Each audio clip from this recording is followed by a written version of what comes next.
All right, way off topic radio.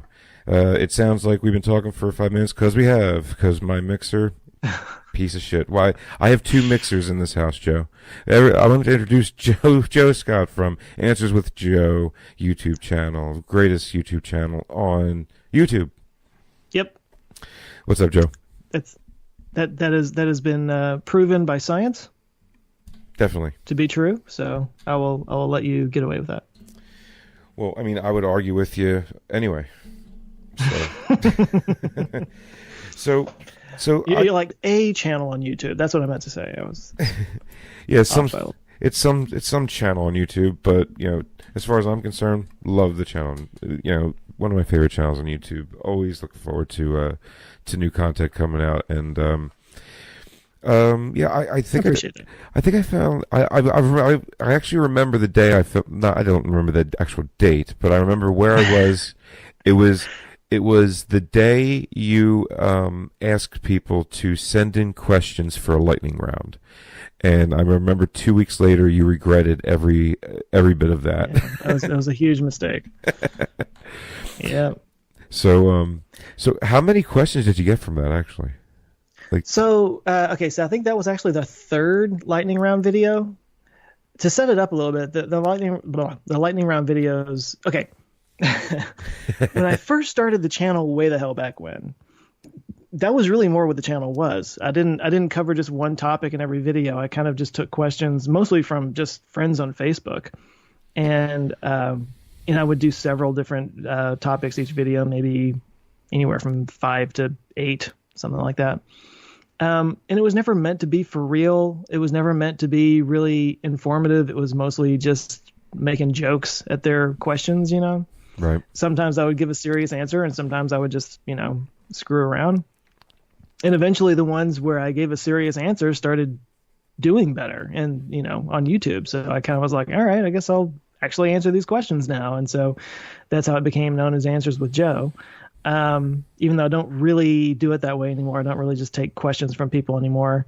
I do still get topics from, Patreon subscribers and different comments that I get and whatnot. But anyway, so was it my 1 million view? I think it was when I first got 1 million views. I decided to do a lightning round video. Mm-hmm. And so that kind of was going back to my roots, and that was sort of like anybody who asks a question on the specific day, I'll answer it. And I got like 69. I remember 69 because that's a funny number. And so that was my first one. And then I did a second one at either 5 or 10.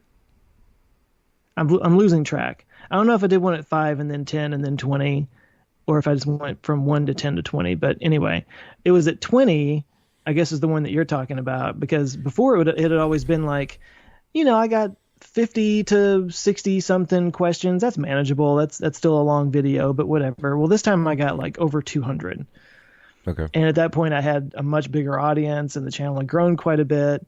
And yeah, I think that may have been my last lightning round video, because it just, or I'll have to do it differently next time. I'm actually getting, I think I'm right at about, actually it's right there. It's 40 million. I'm at 40 million. So I thought I might do one at 50. But it'll probably be totally different. I might just say like the top 10 or let people vote on it or something. But yeah, I'm going to have to keep it to a small number now, because that was, it took me 3 different videos to cover all those questions, and each one of them were like 20 minutes each or something. It was ridiculous. I remember it was pretty long. I mean, you didn't get to my question, but it's okay. I didn't? No, it was actually my question. I think you answered 3 different times from 3 other different questions in a roundabout way. Yeah. I even remember my question actually, and I think I phrased it in sort of a Game of Thrones type of question, and I didn't know if you were like, because I knew nothing about you at the time. And I didn't know if you were even into Game of Thrones. And then I saw, like, I think it was like the very next question, or in the very next video, you had Father of Dragon shirt. Father of Dragon, yeah. And I went, dude's a Game of Thrones. Yeah. Awesome. But what's great about that shirt is you have to know 2 different things. You have to be 2 different types of nerd to get it. And I was. And I am. yeah. Yeah. Well, then you belong on my channel. Yeah, I mean, you have to be a huge Game of Thrones fan, and you have to be a huge, SpaceX Elon Musk fan, and I am both. Or at least, or be aware of them anyway. Oh yeah, yeah, but I'm just gonna say I'm a huge fan of both. Yeah, I really am. Yeah. Like, I mean, like Elon Musk, man, I love the guy. I mean, the way you say it. I mean, I am a huge fan of the Musk. You're a muskrat? Definitely, dude. Muskrat or musketeer. Musketeer might be better. Like, were you watching the Joe Rogan podcast with him live? Mm-hmm. Yeah. Now, when he went, did you go, no? What are you doing? Like, I don't care, but I know what was about to happen. So I picked up my phone. I went to Twitter. I'm like, refresh. There it is. Mm-hmm. Well, we know what things are going to trigger people. We know how people are going to be clutching their pearls over, the dumbest things and the outrage culture that we live in. So, yep. I wasn't necessarily going, no, what are you doing? But I was definitely like, that's all anybody's going to be talking about. Yeah, like that's all anybody's going to talk about. They talked for 2.5 hours about all kinds of interesting stuff, but all anybody's going to talk about is that he took this like half-assed half toke from a splint or whatever it was. It was like he went, and not for nothing. As far as I'm concerned, that whiskey they were drinking was so much worse. Sure. So much. I mean, me personally, I'm allergic to alcohol, but I have a very long. I swear to God, I can't touch it. I'll be sick for hours and a day or whatever. Depends on how much I drink, but like I get deathly ill from it. But literally, like, I mean, I have a long history, like family history of alcohol and why I hate it so much. I mean, sure. I mean, my father went through the Fear and Loathing in Las Vegas alcohol style, and that's how he went out. Yeah. So, wow. Yeah, so I have my hatred of it, but look, I'm not a snowflake either. So, if you want to drink, by all means, moderation is key, right? Yeah. So, but he took this little. He didn't even inhale. He tasted it basically. He's like, and then he basically said, "I'm not a fan of it. I don't like it." Then he said he didn't like it. Yeah, it's like that could have been the best like anti-drug. I know. Thing you could ever possibly see. And not for nothing, like you were saying, those 2.5 hours before that, was that not one of the greatest 2 hours of an interview with the Musk that you ever seen? I mean, like his answers were so calculated, and like every question Rogan threw at him, he didn't answer right away. He like you could see him sit there and think for a second, and then the answers he gave, I was like, wow, I'm blown away. I would have never thought of that. Yeah. Just the man is a very intelligent man. It's the just part where he was talking about the internet being sort of our collective limbic system. Yeah. I'm paraphrasing the way he said it, but yeah, he went into a lot of topics that you don't normally get to hear him talk about, and of course Joe wanted to talk about simulation theory and all that kind of thing because you know how he is, but yeah, no, it was a good conversation. And I think Elon really shines when he gets to just kind of be a nerd and gets to sort of talk about because he is an engineer more than anything else. And I've always said this, and I don't mean this in any bad way whatsoever, but I think he's maybe a little on the spectrum, Yeah. And so that's why he does some not smart things on Twitter sometimes and gets himself in trouble. But I'm just glad there's somebody out there that's using their resources and their wealth or whatever to do something positive in the world and to do things that get people inspired and excited about stuff. And he's definitely the epitome of building or planting a tree for others to enjoy the shade of.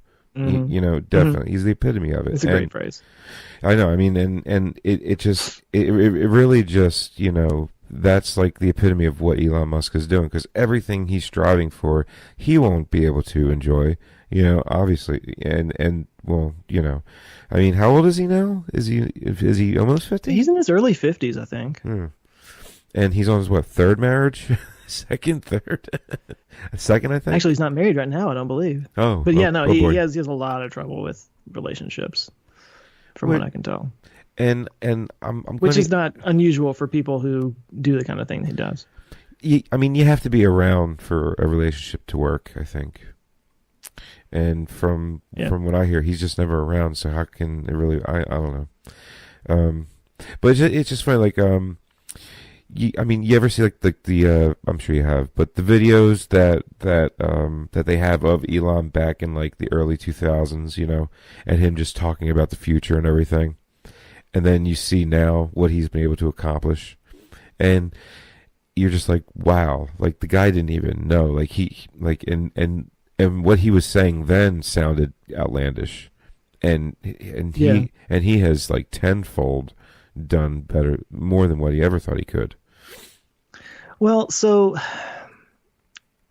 there's a lot of people who are Elon haters, and I hear from them on a daily basis on my channel.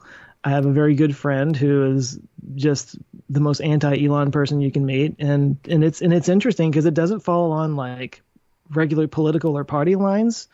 I think some people just I'm still having trouble completely figuring it out because like you know, he does live on Elon time, and even people at Tesla talk about Elon time, how he, you know, says we're going to have this done by X time, and of course it's like way earlier than they can actually pull it off, but they do pull it off eventually, you know. And so when people say, oh, he never delivers anything, I'm like, actually he delivers on everything, just not at the time frame that maybe he said he would, you know. And when you step back and look at the big picture, like you just said, like he's really making some incredible things happen. He's disrupting industries that have never been disrupted before.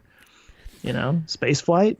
I mean, like honestly, like I think I remember the moment where I sat back and I went, wow, this guy is my freaking hero. Is when he sat there in front of. Now, I'm not very politically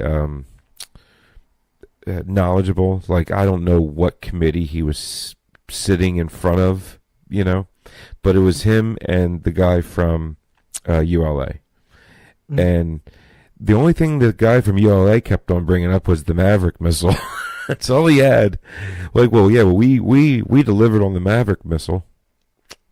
And Elon's like, yeah, you used Russian this and Russian that to do that. Good job.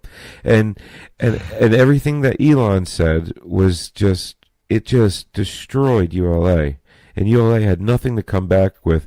And mind you, this was at a time where Elon hasn't even successfully shot a rocket into the air yet, and he still was able to get. I'm just going to say Congress. I could be wrong. I don't. Whatever committee, yeah. Yeah, I mean, eventually it went through Congress, and I'm sure that had a lot to do with it, but it worked. And now Elon's shooting, Air Force payloads up in the air, and failing.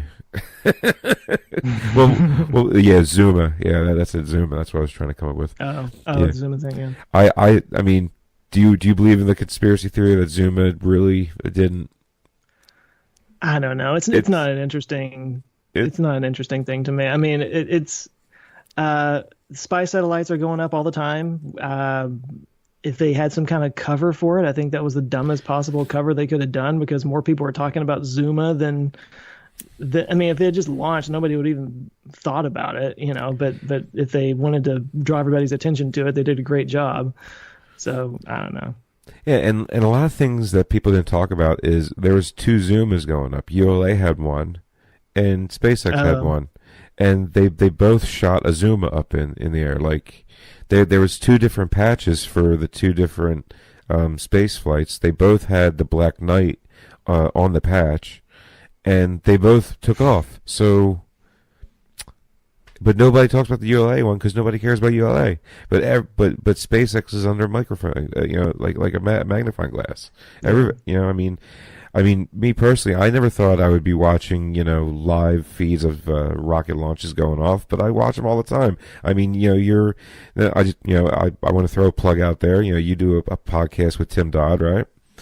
And his live streams of SpaceX's live streams are the best things to watch, because That's why I stopped doing them. I started watching him. I used to do them myself, and it's like, why would I do it? Tim's doing a great job.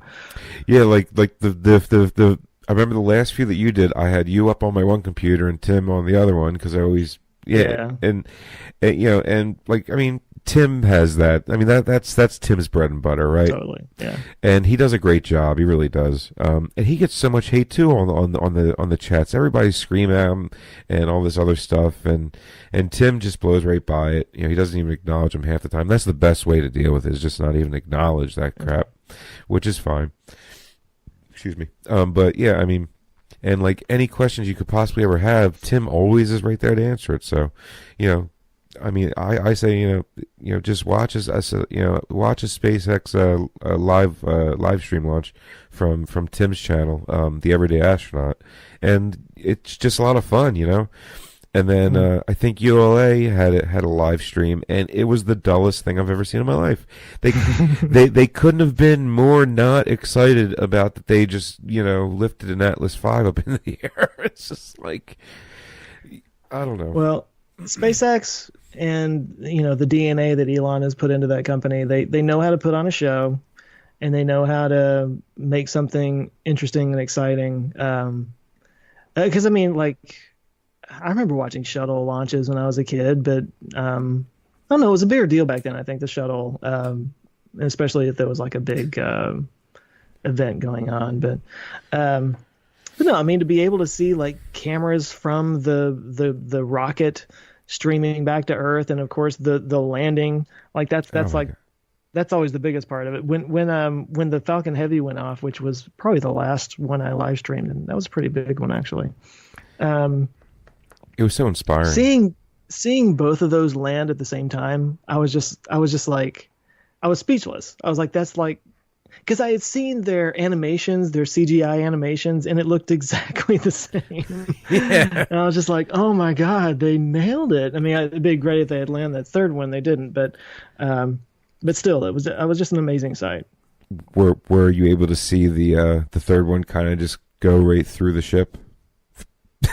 Did you ever see that video? Like, you saw that footage where it's like you see the camera from the drone ship, and then there's just like a burst of smoke, and then it goes nothing. to black. I know, because I think I think it hey, at least it hit the drone ship.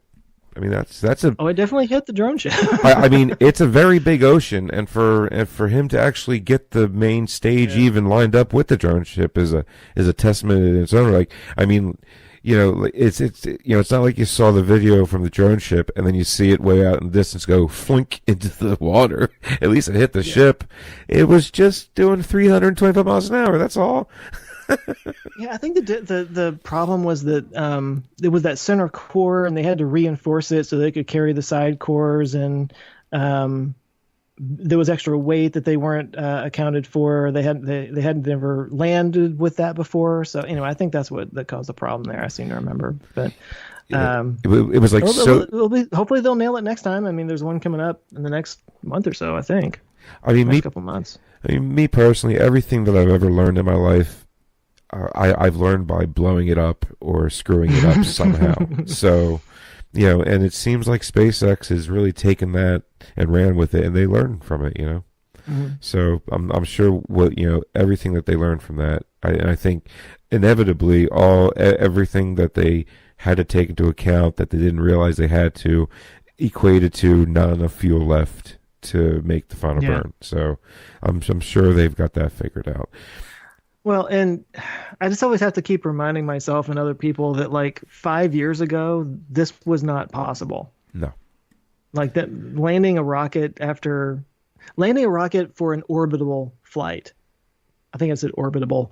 But that was something that had never been done, and people were saying it was impossible. And now it happens so regularly we don't even bat an eye at it. And if something goes wrong and it doesn't work, it's like a whole thing, Yeah, it's like people love to tear apart things that don't work, but where are you to give credit where credit's due when things work? And but that's the culture we live in anyway, and it does like drive me insane. But the people that are making a big deal out of it, when it comes time to make a big deal out of that, do they even matter? No, it doesn't matter at that point. Because the people who understand how everything works, and they understand what's going on, so it's not that big of a deal. It's just and as far as the people who are like big Musk haters, I don't understand why. I really like the Hyperloop thing when they did the mile test. Did you hear all like the negative stuff that came out of that? And it's just like, it was a test. It was. Well, I think they show their work, and a lot of companies don't show their work when they're developing something. So usually by the time the general public sees it, it's been tested, it's gone through all the stuff, and it's like, oh, hey, look, here's the thing. But with what they're doing, they're showing every single step of the way, every little incremental improvement, and every single step backwards. And people who are looking for something to jump on or be negative about are the ones that are going to look at that and say, oh, see, it didn't, blah, blah, blah. Well, we're not there yet, Yeah, I mean, we're so far away from it even being what they're trying to achieve that, I mean, I was pretty amazed that he went from an idea of, you know what, I'm tired of this traffic, let's build a tunnel, to there it is. And it's just, I have enough trouble, getting a new washer and dryer delivered to my house.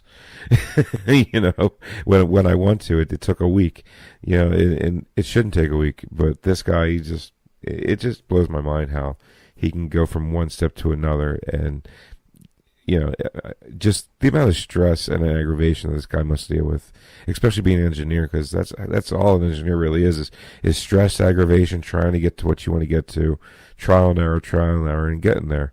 And by showing your work, getting there, you're going to have a lot of naysayers because they think, oh, it should be so simple and easy, because when it does work, it does look so simple and easy, and that's what makes you a good engineer. But a lot of people aren't smart enough to make those connections, in a way. I mean, did that make any sense? Well, I don't know. Some people might not just get, might not have the, I don't know, intellectual capacity to gather what's going on. But I don't really see it as that so much. I think it's just the narrative that people create in their heads over this guy and the things that he does, and they just decided that he's full of it and he's running some kind of scam, and everything kind of just falls under that narrative at that point, and every slip just reinforces that thing they've got going on in their head. Well, they cherry pick the hell out of everything, right? Is that a good way to put it? I mean, yeah, that word works. Yeah, I mean, I love that word cherry pick, because it really just, it really just like, yep, let's cherry pick this, let's not pay attention to that. So this fits with what I want to think, and this doesn't. So no, that didn't happen. No, let's not pay attention to that. But yeah, and that's what drives me nuts about it. But hey, I mean, like I'm looking forward to it. Like so. How, like, in about how many years do you think it'll be till we hear about an actual one of his BFRs landing on Mars, do you think? I put it after 2025. Like he has always kind of said before that. I guess it really depends on what we see happening with the test that they're doing in the next year. I mean, I know they want to launch the first one, I think, in 2021. I could be wrong about that. But, they're going to be doing the Star Hopper test this year. I really look forward to that. That's going to be cool. I'm sorry to cut you off, but how close are you to the Star Hopper test? Because you're in Texas and all. So they're in Boca Chica. That's where they're doing that. So they have the McGregor campus, and that's where they like test all the engines and stuff. And I think they test all the Falcon 9 engines there too. That's actually not too far away. That's kind of around Waco, which is a good 2.5 hour drive from here. But Boca Chica is down in South Texas, so that would be very far away. That would be like an 8-9 hour drive for me. And what do you like North Texas then? I'm in Dallas, yeah. So it's northish. I was in Dallas once for a layover. I still have no idea where Dallas is. I'm so bad with geography, like in my head. Like I know where Texas is. Well, you know what the shape of Texas is. Yeah, it's a cool shape. Yeah. Yep. So Dallas would be the top right sort of corner of that. Okay. In that general, like the top, if you wanted to like do a quarter of the state, it would be like in the middle of that quarter, I guess. Okay, I gotcha. That makes sense. So it's nowhere near the coast, really? No. Okay. See, I always thought Dallas was near the coast. That's why I get screwed up. Okay. I mean, I guess it's closer to the coast than Topeka, Kansas, but it's not like like if I were to go down to Galveston, that would probably be a 8 or 9 hour drive. Yeah, because like when you were saying, like people don't understand how big Texas is. Like it's a day journey just from one end to the other. It's like I understand it because I drive to Iowa once a year from South Jersey. I mean, and so I have to drive. It's a pretty good drive. Yeah, I mean we do a lot of driving for IndyCar. We make it to 13 races a year, and 11 out of those 13 races take us through Pennsylvania, and like just from Pennsylvania from Philly to Pittsburgh, it's a 7-hour drive. So that in itself, but then most of the races from like say Pittsburgh on is like 4 to 6 hours. So it's normally like a half a day drive one way, but because we're IndyCar media, everything's free and it's really worth it when we get there. But I mean, if I was paying to go to these races, I wouldn't be going because it's too far of a drive. But because we're IndyCar media and everything, it's really worth it. Because once we get there, it's like, I mean, like Road America is up in Wisconsin, and that drive around Chicago is just hell. I don't know if you've ever tried to drive through Chicago to get up in Wisconsin. If you ever had the pleasure, people out there I know have, people listening, they have, and good God, I can understand why Elon's over in Chicago trying to do a tunnel under there. It's a nightmare. Oh, because of the traffic? Oh my God. Okay. It is insane. Like there's a road there where you drive about 7 miles, and there's like 30-foot concrete walls on either side, right? It's a straight run, and every mile and a half there's a toll booth for $1.50 for no reason at all. There's no off ramp, no nothing, and by the time you get 7 miles down, you've went through 6 toll booths for no reason at all. I don't understand it. It's insanity. I don't like, but anyway. So yeah, that's Chicago. but to get to get to Milwaukee, which is our final destination, because we love Milwaukee. I would live there in a second if I could. It's a beautiful city, and we stay there for Road America, which Road America is like about a half hour away from Green Bay, Wisconsin. So that's how far away that is. But going from there to South Jersey, Philly area, that's a hell of a drive. But I mean, sure. We've done it the past couple of years. We love doing it though. It's a lot of fun. It's been interesting. It's made life really interesting. But yeah, and it's all thanks to the Indie Sports Car Podcast, man. Just starting the podcast 5 years ago, and it's all thanks to that. It's awesome. It's pretty amazing, the whole journey we've been on just because we started the podcast. It's really changed our lives.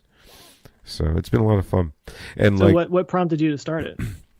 Okay, so IndyCar split back in '98, and I was a big IndyCar fan then. And then IndyCar and when they split, I split too. I went, see ya. If you guys are going to do this, then I'm done. And what do you mean by split? They were one series, and the owners of the Indianapolis Motor Speedway and the owners of the IndyCar brand, they couldn't come to an agreement. So then they split and they went into 2 different series. One was called CART and the other one was called IRL.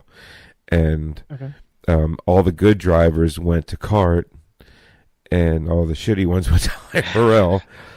But all the shitty ones got to drive the Indy 500 every year, and all the good ones didn't because they were in CART. So it was basically just, now there's 2 open wheel series, but, and it was all over money. So they lost the entire fan base. And then in 2009, they reunited again. And so then I came back. And my wife was never into racing. And, I was watching it again when it came back. The whole Danica Patrick thing. She was there. And Will Power, who's our favorite driver, he was in it. He's one of the greatest drivers in the world. And so from her seeing me watch it, she started getting into it. She started asking questions and got into it. And then we went to a race in New Hampshire, and that totally hooked her. And then there was only one podcast at the time, and that was in 2011. And that's when podcasts were just getting a little bit popular, Mm-hmm. But then I think it was in 2013, they stopped doing their podcast. And at that point, we had become friends with Justin Wilson and Tristan Vautier, who were IndyCar drivers. And Justin Wilson was very, very popular. So they hung up the mics, so there was no podcast doing IndyCar. And I was kind of like, I always wanted to do radio. Podcasts are the new radio. I can kind of see it. And if we start an IndyCar podcast, the first one wins, right? So I was telling Justin about it, and he told me a story about him in F1 and his trials and tribulations, that everybody was telling him that he couldn't do it and this and that. And he told me a pretty inspirational story. It's a little bit too long. I won't get into it, but basically, he said, "I'll make a deal with you." He goes, "Even if you fail, at least you could say you tried." Mm-hmm. So, as long, he goes, and if you do try, whenever you ask, I'll come on the show, and that gave us instant credibility with IndyCar and the fans and everything. Sure. And Justin Wilson, I can't underestimate what a great man he was. And so, we did it. He was on 3 times, and then at Pocono, and because he was on it, he pretty much proved to IndyCar that podcasts are a legit form of media, right? Because we have the ears of pretty much the entire fan base. So, and then at Pocono, we were there, and he was killed. Oh, jeez. Yeah, it was pretty tragic. But we didn't stop. We kept on going, and everybody at that point knew why we were there, and it was because of Justin. So, and we kept on going, and just kept on raising the popularity of IndyCar and meeting new people and everything else. And basically that was 5 years ago now, and we just keep on going. And the new season's coming up next month in St. Pete. So March 14th, I believe. So we'll be in St. Pete. I'll be able to see my mom. She lives down there. And so, yeah. So looking forward to it, man. So this will be our 6th IndyCar season, as the Indy Sports Car Podcast. And I named it that because I know that the general public is very dumb. so I wanted them to be able to read see the title of the podcast and know exactly what it is, Mm-hmm. So there you go. And people have heard that. Nobody's ever complained because like, oh, I can't believe you named it that way. So what? So you could know what it is? I mean, you're not gonna come at me like that. Yeah. So there's some things that you don't have to get clever about. Exactly. And so, yeah, I mean, that's kind of, we've always been very simple, very to the point. Yeah, I mean, we've never changed. I mean, I've had oogles of oogles. Is that a word? Oogles? Go for it. Right on. Own it. I've had oogles of sponsors trying to get us to, trying to sponsor us and give us money so we can plug them throughout the show and everything. And I refuse to do it.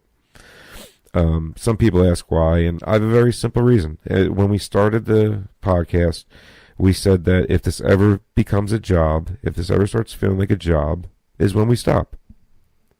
Period. And what's a job? Something that earns you money. So I refuse to take any money. And as long as I don't do that, it stays fun. You don't have that money thing hanging over your head, so it doesn't feel like a job. And we keep on going.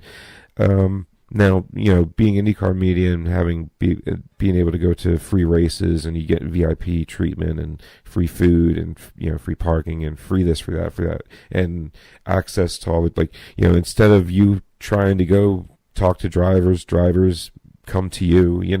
It's a very weird thing. It's a weird feeling, to be honest with you. It was very weird to get used to in the beginning, but.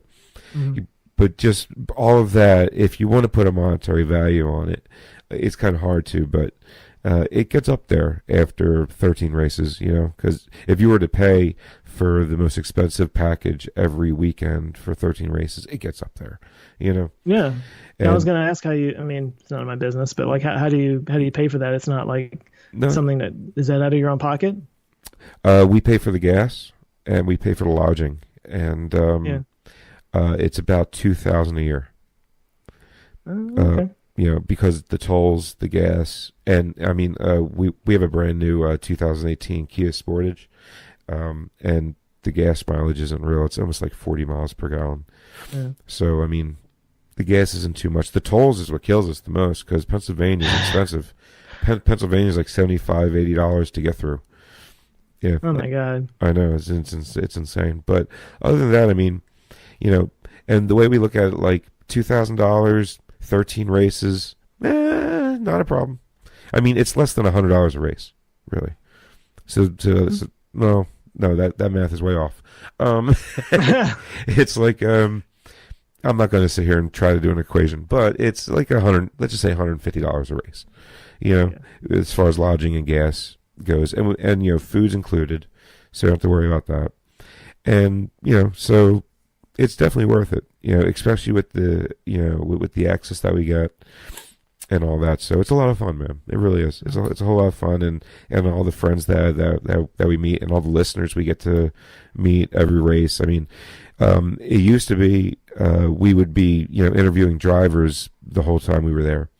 And it's last 2 years, we've hardly been able to talk to any drivers at all, because we're too busy meeting all the listeners, and there's been I just got texted by my buddy Marty. He's a ranger. He did 2 tours in Iraq. Our co-host, our third Mike, excuse me. He's a driver. He came on about 2.5 years ago to plug his book. And, drivers love coming on because they're always trying to look for sponsors and everything, and to get their name out there to, that's all racing is anymore, is to try to get money to race, And Christian has been our third mic ever since, because he came on, and Missy and I, we just hit it off with him. We had chemistry like you wouldn't believe. And, it's just, he was just on for 6 months, and then we realized he was on for 6 months. It's like every week he just kept being on, and we were like, Christian, do you want to be our third mic? He goes, yeah, sure. So and that was 2.5 years ago. That's how you get all the best jobs. You just keep showing up. Exactly. Until somebody's like, well, I guess we can just have you on here. Exactly, and that's how it kind of worked out. And everything's been very organic, and that's what I love about it. Nothing's ever forced. It's very organic. Mm-hmm. Everything flows. We've never changed who we are. We've always acted the same way. We've always done things the same.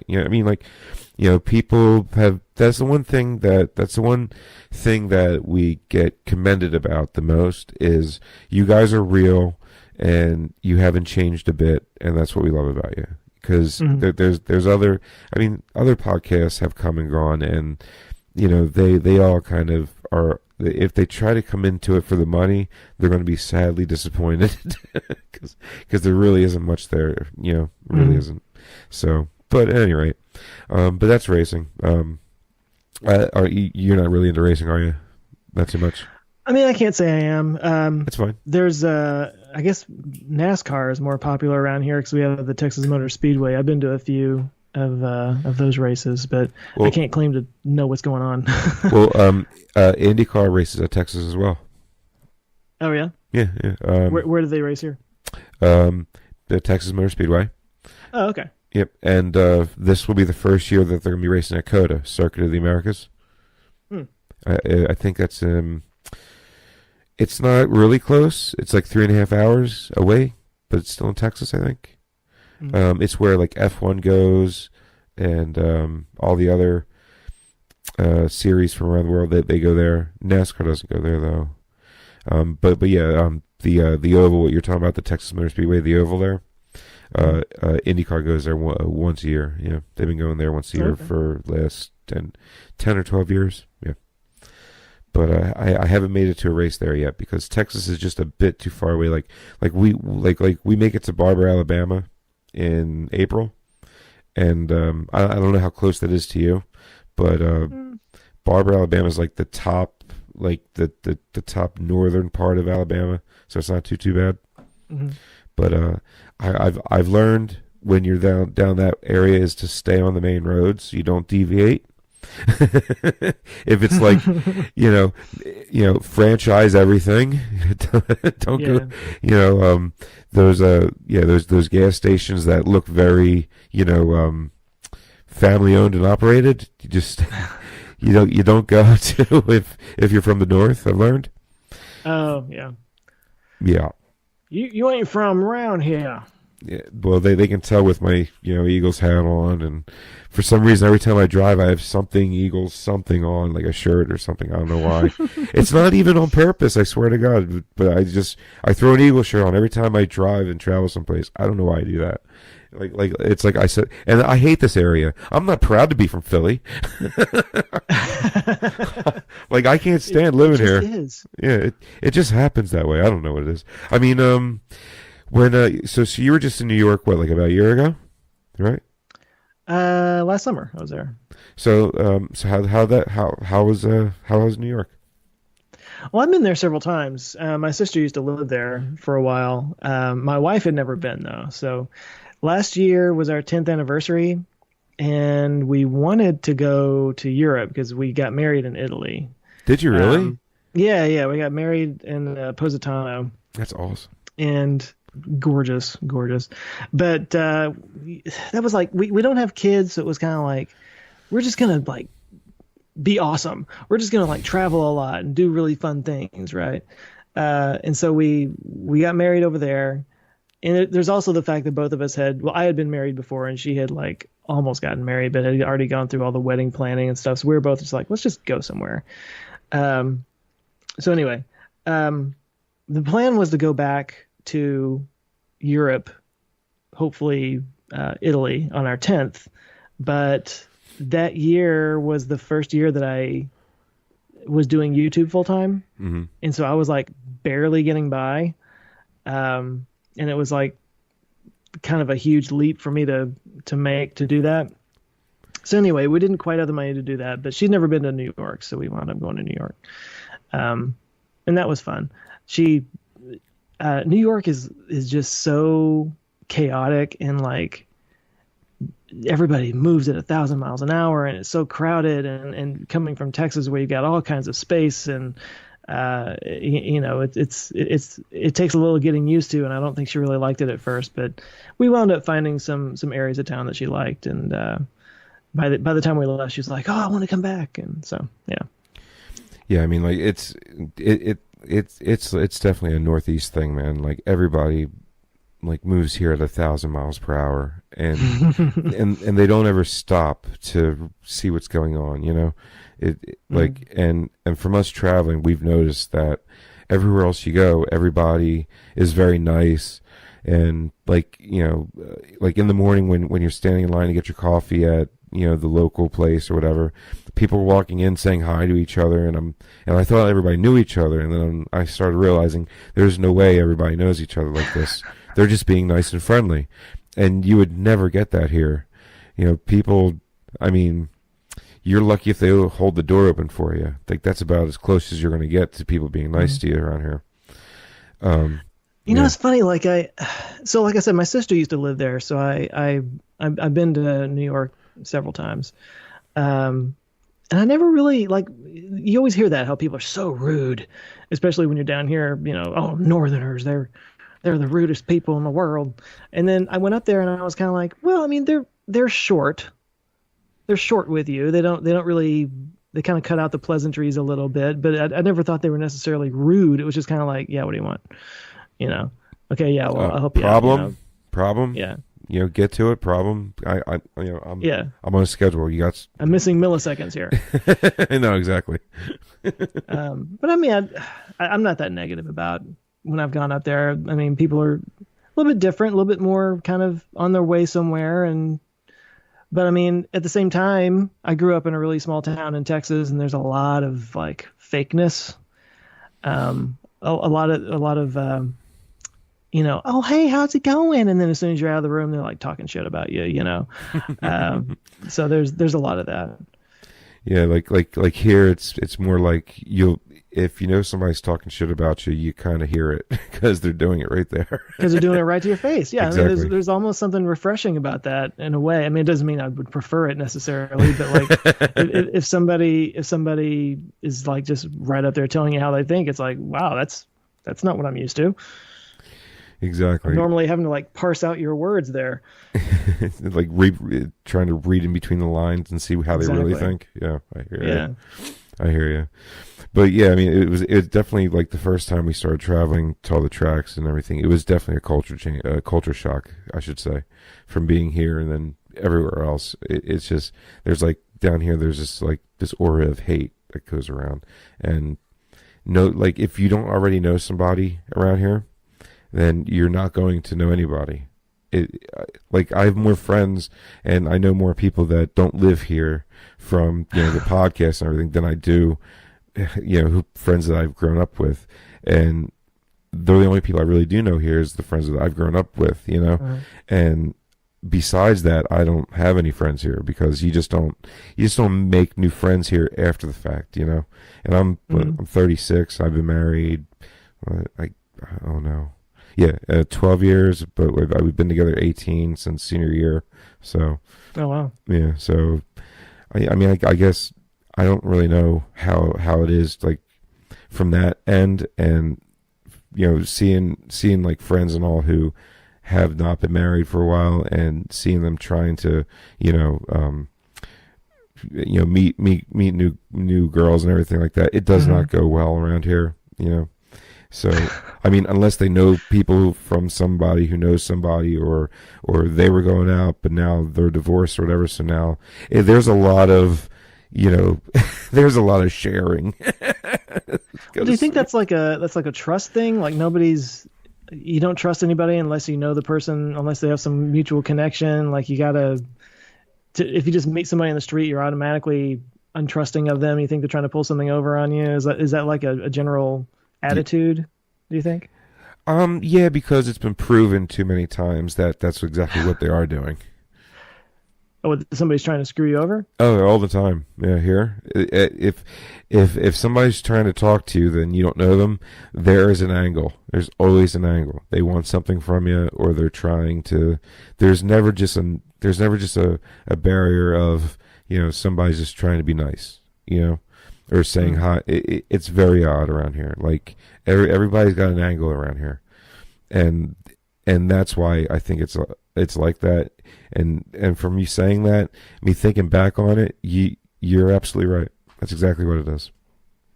Trust thing? It's a trust thing. Yeah, nobody trusts anybody around here, and rightfully so, because there's been so many opportunities. There's been so many instances I can think of to where they've proven that time and time again that you can't trust them. So, yeah, I mean, even with getting people jobs, I mean, I've gotten people jobs to where they're thankful, right up until the last day of the job, and they knew that, like, look, this is a 6-month job, and after the 6 months, literally the last second, the one guy, he goes right for the where they were mopping the floor, and he goes right for it and goes ass over teacups and breaks his leg. So he can sue me and the company and everybody else. Not even joking. That's happened.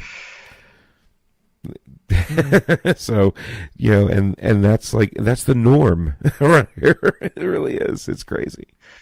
Well, I'm trying to think of like if there's an element of that around here too.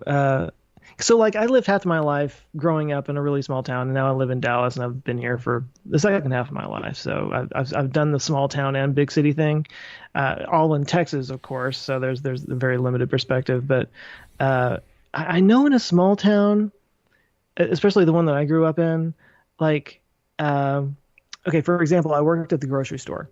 Mm-hmm. Great job. But no, I worked at the grocery store in town, Yeah, and the grocery store. And if somebody came in that we didn't know, it was very much like who the hell is that? And everybody was just like looking at them, and they're like gossiping, like, who is that person? Do they know somebody? Are they related to somebody? So like if you drove through my hometown and just stopped at the grocery store, they would still be nice to you because that's still very much a cultural norm. And they would like there's more social risk at being not nice to somebody than otherwise, but still they're very, who is this person? They'll be very suspicious of you. Right. So I mean I think maybe it's still there down here, but it's just like the cultural norm is not to be so like in your face about it. And I think I'm also just kind of like imagining, the context of where you are. Like if I'm at like some networking event for businesses or something, and somebody comes up and starts talking to me, of course everybody there's got an angle.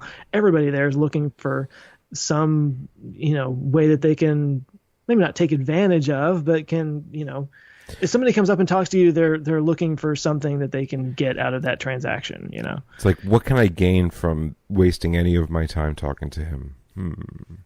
Yeah. It's like, like I've been asking you to come on the show, and that's just to gain my personal. No, I'm kidding.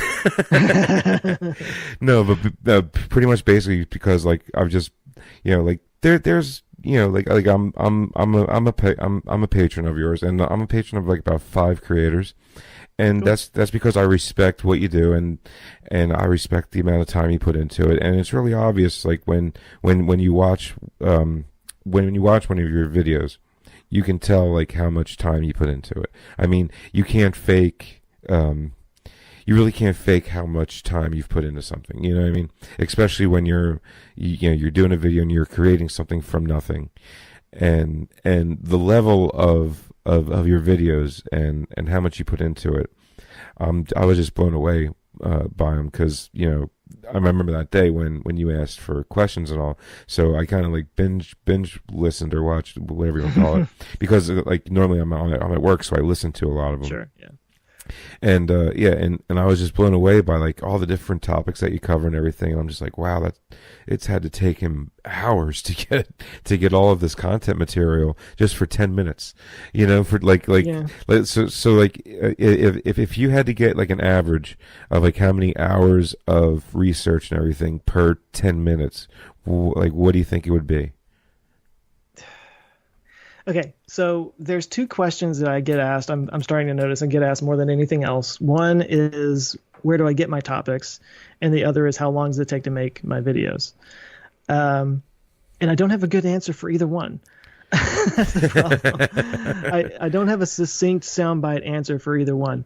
But to answer the question about how many like hours it takes to research and whatnot, it's just different for each one. Some of them kind of write themselves, and some of them are on topics that I've just read so much about over the years, and maybe I'd lived in that world here and there, that I can kind of just write it. It doesn't really take much research, but I always do go back and make sure, like any facts I state that I'm not totally off base or anything. And I try to actually schedule those in every once in a while so that it's not like always on some topic that I have to I have to learn quantum physics or something, it's totally out of my depth.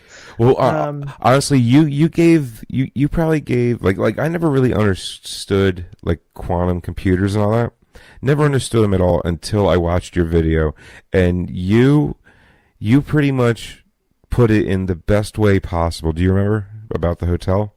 It's been a while. Oh, about searching each room one at a time versus just searching all of them at once. Yeah. Yeah. And when I think heard, I stole that from somewhere, to be honest. But oh, that's okay. I didn't hear from that place. I heard it from you, so then it's fine. I mean, like, but that's the beauty of Answers with Joe. I mean, that's the great thing about the Answers with Joe YouTube channel. I mean, your channel, man. And when I heard that, I went, oh, a light bulb went off, and I went, that's what it is. Okay, now it makes sense. Yeah. No wonder Einstein's theories don't make any sense when you compare them to his. Because, and why he named it, what did he call it? Spooky action at a distance. There you go, yeah. Yeah, that was quantum entanglement that he was talking about. Well, I just hear the word quantum. Yeah. I mean, on a grand scale, like the whole quantum thing, I mean, it's just like, okay, that makes more sense then. Okay. Now, yeah. Well, who was it? I can't remember now. Was it Feynman? Richard Feynman, maybe, that said, if you think you understand quantum physics, you don't. Yeah. Or if you think you understand quantum physics, you're wrong. Something like, it was on the same vein as that, yeah. Yeah. Yeah. So, I mean, I always have that to fall back on. If I feel like I get something wrong, it's like, well, Feynman said you're probably wrong if you think so. But no, I mean, like, so what was the one that I did on quantized inertia? So that was not too long ago, maybe about a month or so ago. I had no clue what that was about, how to explain it. That one took forever for me to wrap my head around and then figure out how to like digest it and regurgitate it in a way that makes sense to other people, but I usually say that maybe one of the reasons why, if I'm good at this, one of the reasons why is because I'm not an expert, and I don't have a PhD in these things, Some might say I have no business talking about it because I'm not an expert in it, but at the same time, sometimes the experts are terrible communicators because they're just in it so far, and it's like they can't kind of get down to the level that everybody else is.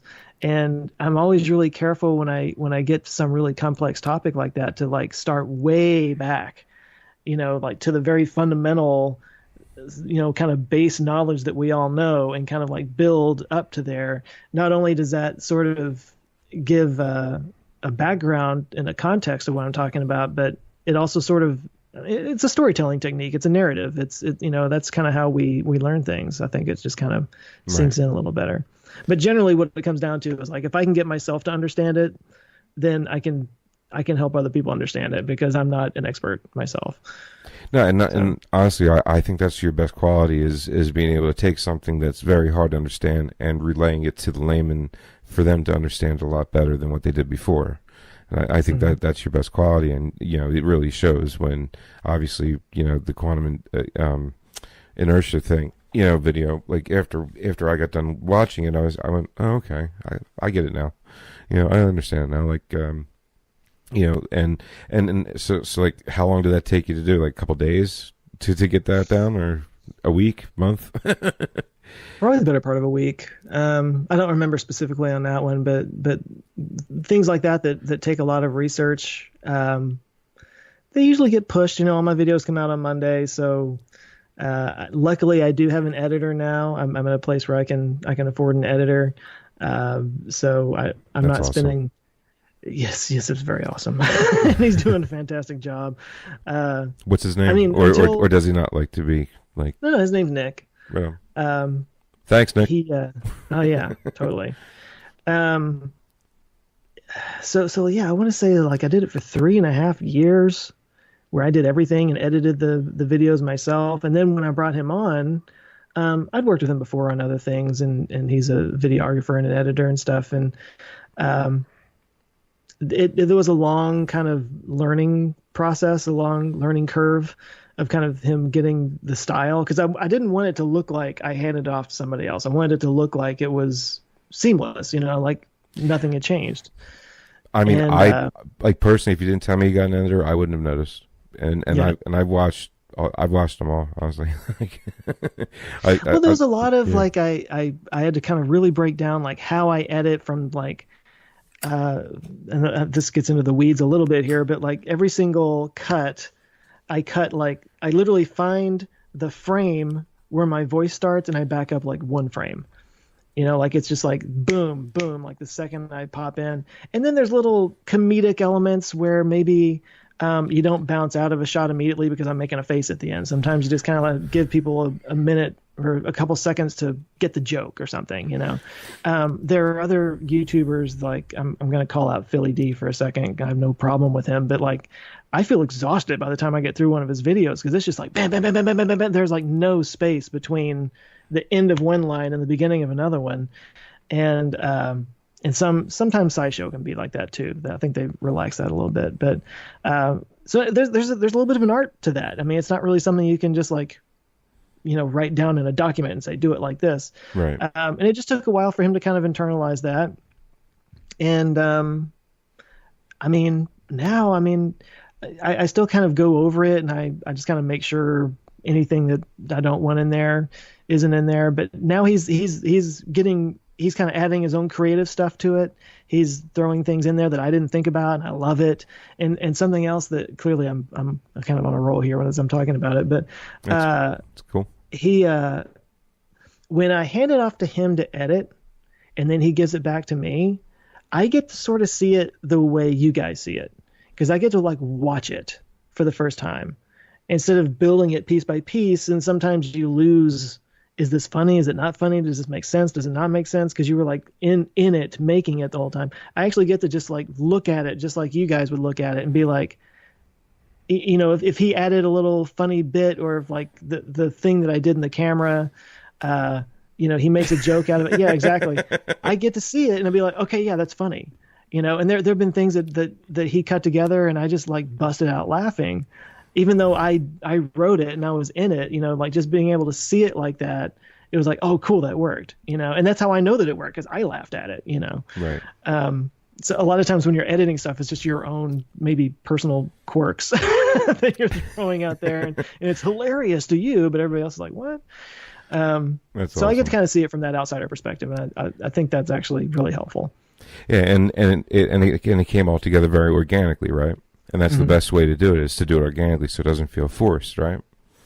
And that and like I'm a big fan of that, you know, and that's how we've, you know, created what we have, and it's always been just very organic and natural. We just don't force anything, and then, you know, people just really seem to, I don't know, they seem to gravitate towards that a lot better, I think, you know, compared to people who force things. Yeah, and because when you force things, I think it's just very obvious that it's being forced, compared to something that's organic. And I think, you know, something that you're creating really benefits from that.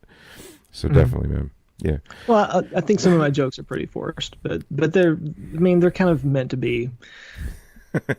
You know. But yeah, I like one of the funniest ones I remember. You kept on going on. It was like the most precious gas of all. Like, and you kept on. It was like you kept on going on and on. It was like the smaller part, and then the smaller part is like the most precious atom of all. It's like, okay, I'll stop. I thought it was hysterical. But go ahead. Here's a little trick or tip, I guess. Like whenever I'm talking about something that I know I'm out of my depth on, it's like, okay, I'm just gonna make this as funny as possible. Like that's when I really throw the jokes in there, because it's like, you know, if I don't know for sure if I'm getting this right, I'll just fall back on this being entertainment, which it is in the end. Yeah, exactly. Definitely. I mean, and if you make something entertaining and learn something from it at the same time, I mean, I think that's the best way to really learn something anyway. I mean, because if you're not interested, or if you're not, you know, I mean, I think that's like the worst thing about school is, you know, sometimes when you don't want to learn something, you know, teachers really don't help too much into making it, you know, entertaining or even interesting to most of the students. So then they just go, well, whatever, you know. And my sister right now, she's a third grade or fourth grade teacher, and this is the third year in a row she was nominated for the Golden Apple Award, I think they call it, which is the Teacher of the Year, I think, or something. Sure. And so she just had her interview today, actually, for her last interview today, and the newspaper there did an article on her, and she totally changed her classroom around to you know, some chairs are big bouncy balls or big springs, you know, and then and instead of a desk, she has a stage, and and different people, and like boys and girls, and they're into different things, like some boys are into whatever they're into nowadays at that age. I'm not exactly sure, but she caters to each individual student, and makes, the classroom, to where they want to, they're excited to be in school instead of dreading to be in school. And a lot of teachers around her area, it started out last year in the school. A lot of teachers in the school started adopting her way of teaching, and now it's starting to spread throughout the state and everything. So hopefully it spreads throughout the country. Who knows? But cool. It's been really working out great. I mean, there was a couple students that she had that were really big problem students, and now she hasn't had a problem with them at all. So I think she really touched on it. She really hit a nerve there. She stopped doing the same old, and she's doing something different. And I think, I think public schooling as a whole is really primed for something to be done differently. So I'm really proud of her. So that's awesome. Yeah, and she's I'm really proud of her. So there really wasn't a end or beginning to that. I just wanted to throw that out there, but like your channel, there's really not many other channels or any other channels I can really think of that are really like your channel. I watch a lot of different YouTube videos, like Isaac Arthur, or I can name a bunch of other ones. However, none of them are really like yours, to where you bring something that I didn't ever think I would ever be interested in or even know a damn thing about. And now I know more than I ever probably would have, and it kind of got me interested to even look into it further, and I think like that's like one of the coolest thing about your channel is you really get people interested into something that they probably have never even thought to even be interested in, if that makes any sense to you. I mean, have you seen that? Have you gotten that a lot? I like to say that my channel is the appetizer. It's not the entree, it's the appetizer. So it kind of like gets you interested in something enough to maybe go look at another video about it, or go look up some articles, or maybe follow some of the links that are in the description or whatever. Sure. In a way that's sort of me. I don't want to say it's a cop out, but it's me. Well, first of all, look, if you're making a video every week, you can't put everything in every video. Like you have to kind of like pick and choose what's most interesting and what gets the idea across the best. And also, I mean, you can only go so far in depth in a 10 to 15 minute video. So I'm very much just like, if I find this interesting, other people will find this interesting. And so I'll talk about it, and if I can just get people interested enough to want to look into it further, then that's my job, Well, that's a great way to put it. The appetizer, not the main course. That is such a perfect way to put it, man. Wow, great. So what's your favorite video that you've ever done that you like going back to actually watch? Is there one? The one that stands out, not necessarily. Honestly, it's just because it's probably okay. It was the blockchain video from like last fall. And the reason why that one stands out to me is because it just wound up being really funny, like way funnier than it has any right to be. and like I would watch it afterwards. It's like, this is actually kind of hilarious. I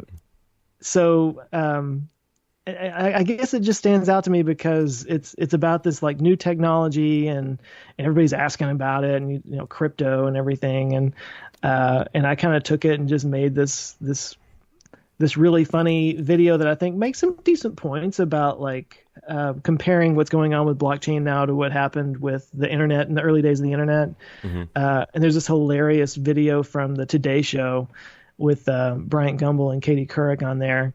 And they were like asking, what is internet? They're like asking their like stage directors, like, what is this internet? And Bryant Gumbel's like, so what is email? Do you write to it like a letter?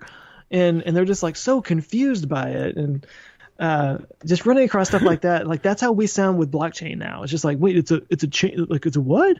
Oh, it's currency that's not money. What, and the bigger point that I was making then was that in the early days of the internet, it was like TCP/IP protocol and all these like data switching packets and stuff like that. That, I mean, if somebody tried to explain exactly how the internet works, it would put you to sleep. It would be so much jargon and weird, just like, what the hell are you talking about? But that's not the experience we have with the internet. We experience the internet in a totally different way, and of course that's evolved over time.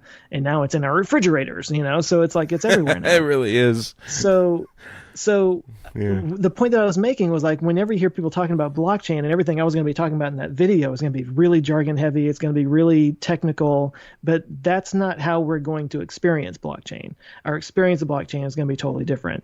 What that's going to be, we maybe don't know yet, but it's kind of like trying to explain why it's important by looking at something that came along before it that didn't make any sense to anybody at first either, but now has completely transformed our lives, and this could be another iteration of that possibly. Okay. So it was an interesting subject, and it just wound up being way funnier than I meant for it to be. So, so that kind of sticks out to me a little bit. Oh my goodness. And the Falling into Jupiter one, I think that was a lot of fun. I kind of overused Sarah McLachlan with that one. I will remit. Yeah. It was funny. Like that. Like that's one. Like if I had to think of one of the funniest ones that had me laughing, that one is up there, and that and the Phineas Gage video where mushrooms in his head. Oh my god. Yeah. I was like, oh my god, that's disgusting. Well, my favorite part of that video is where. I'm sitting here like riffing on my own stuff here, but there was the quote about how he threw up in front of the doctor and like some brain came out the top of his head. Yeah. And then doctor, here I'm like, oh god, vomiting so gross. I know. I hate vomiting. I'm vomiting. Oh yeah. I'm so stupid. The movie Cabin Fever fucked me up for life. I can't do blood or guts or gore or anything anymore. Like after I got in my motorcycle accident, and the next day when I took the bandages off and looked at my hand, it was, oh my god, and I just lost it everywhere. I can't just pass out. No, I threw up everywhere. I looked at my because my hand was just like raw meat, from road rage and road rash and everything.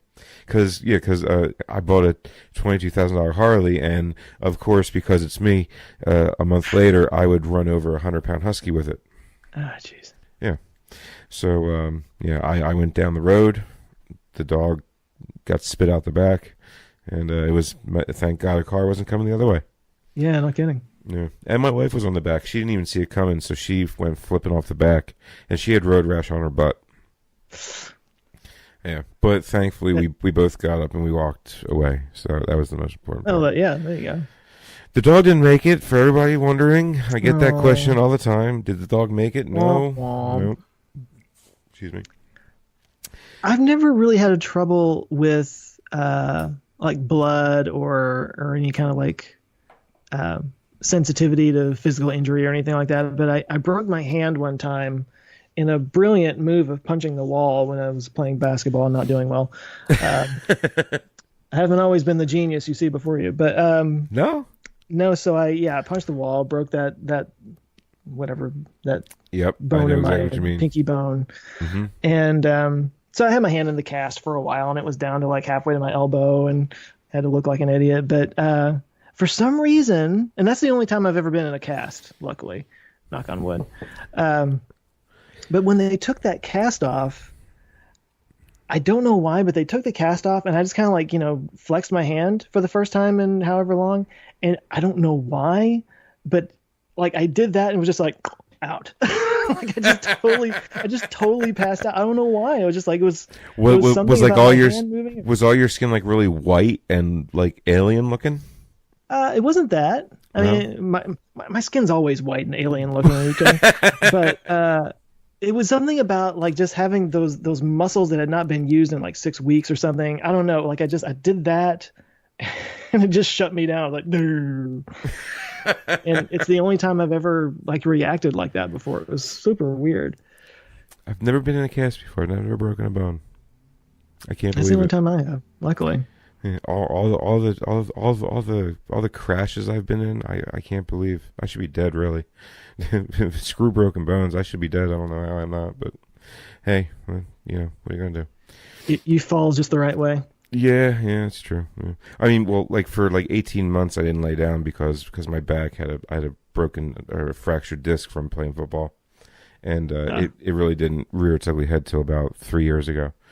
So when I was like 33 to 35, I didn't lay down at all, like not once, because I couldn't. Because if I laid down and fell asleep, when I woke up, if I wouldn't be able to get up out of bed because it was just too painful. And a couple times I did lay down, and when I woke up, I couldn't get up, so I would roll myself off my bed and then knock you do the roll. Yeah, and then knock myself out on my nightstand. And then when I would come to from that, I had to pull myself up, and then throw myself up to a standing position. So I'm assuming you got this fixed. Yeah. Or it went away, or well, I found a doctor that prescribed me the right meds to because what had happened is my bottom, like I didn't get it fixed because I still need surgery, and they need to fuse, I guess, my disc back together or whatever, and they need to remove all the scar tissue that's inside my spinal canal. And that's the problem. Like picture grabbing your spinal cord and throwing it over the side of the Grand Canyon and then yank up.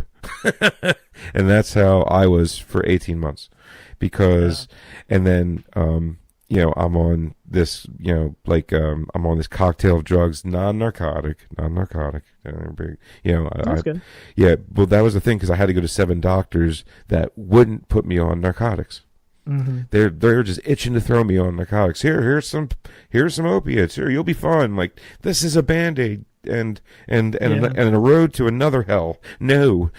Yep. So but covered that topic too. Yeah. I saw it. I'm like, I know it all too well, and I knew too many friends who've gone through it, and I've gone through it years and years ago. Actually, I went through it a year before this whole thing happened with my back. Yeah, I was on them for 14 years, and I finally got off of them. Oh, wow. And then 5 months later, the back thing happened. And how I didn't go back on them, I have no idea. But it was just willpower, man. It would. Good for you. Thank you. I'm proud of myself. I mean, have you ever heard of the term brain pain? I don't guess so, but I can infer. Okay, so opiates. When you get off of opiates,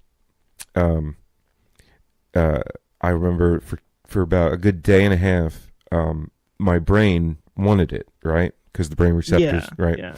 So your brain is a very interesting thing, like you've talked about a few times, how the brain, we still understand it. Well, this is what my brain did to me. My brain knew that I would take opiates. Now, I didn't abuse them like other, like people get to that level to abuse them. I was on a 60 milligram a day for 14 years thing. I never went any higher. Couldn't go any lower, obviously, because I get sick. But it was basically just to keep me normal and not sick, right? But my brain knew that I was on it because of the pain that I was in, because I had shoulder surgery, and that's what got me on it, right? When I was in 2000, in 2001. In the August of 2000, I had shoulder surgery, and that's what started me on it. And then that up to 2014 is when I got off them. So 60 milligrams a day, and pretty much about 2 weeks after I was off of them, my brain knew that if I was in pain, then I would take them, or at least that's why I was taking them, because I was in pain. So it put me in the worst pain I've ever felt in my life, and in different spots. Like, it would be my leg for a few hours, then it'd be my arm, then my back, then my, give me the worst headache in the world. And it literally felt like somebody, ran my leg over. It was like, it was, but it wasn't real, like so my brain made me feel this pain coming from my leg, but the pain wasn't real. There was nothing wrong with my leg. And that's what I mean by brain pain. And it's about the most insane thing I can really ever. It's very hard to explain. It really is, but it's the worst thing to go through. But then all of a sudden, about a day and a half later, it just stopped. It just stops. Yeah. My brain went, well, I guess he's not going to go for it. Damn. All right. And well, it's crazy, right? Yeah, well, I talked about in that video a little bit, and the way it was explained to me and whatever research I did was that it's like, I forget the name of the hormone that causes this, that it shuts off, but basically like the opiates, they shut off the production of this particular neurotransmitter, actually is the term I'm looking for. Yep. And, or it dampens it anyway. And of course your body is an adjustment machine, and that's why people have to keep taking more and stronger doses of the narcotics, because your body gets used to it and will start overproducing again. And so basically, when you go off of the drugs, your body has been like pushing against this sort of barrier that the drugs have been putting up for that neurotransmitter. And once the barrier is gone, it kind of overproduces that. So like all of these nerves get like hypersensitive. And that's what happened. That's what you're talking about right there. And so most people, unfortunately, don't have the wherewithal to wait it out. And it's also depending on how long you've been doing it, it's excruciating, Oh God. Yeah. And so that's why, and if they can't get the prescription drug from their doctor, well, there's a guy down the street with those needles, and that's how it transfers from prescription to heroin. Street heroin. Yep. And it's a shame. I mean, I've seen too many friends. I've lost too many good friends to it, man. Because they go from that and they run through all their money, and then they realize, hey, heroin's really cheap, and it's the same thing. Rock on, and that's how they get into it, man. And I'm not too far away from Camden, so yeah. Well, there are a few things as insidious as like chronic pain, and just being in pain all the time.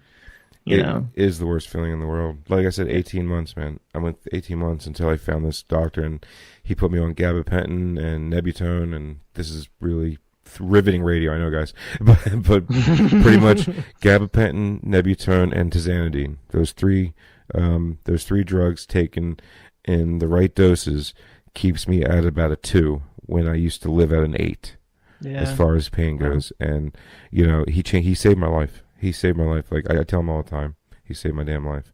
So now, and back pain's even that's the worst. I had a little when I was a kid, I never had the cool injuries like the kids that like played football and got hurt doing something glorious and running across the end zone. I always like fell out of a tree.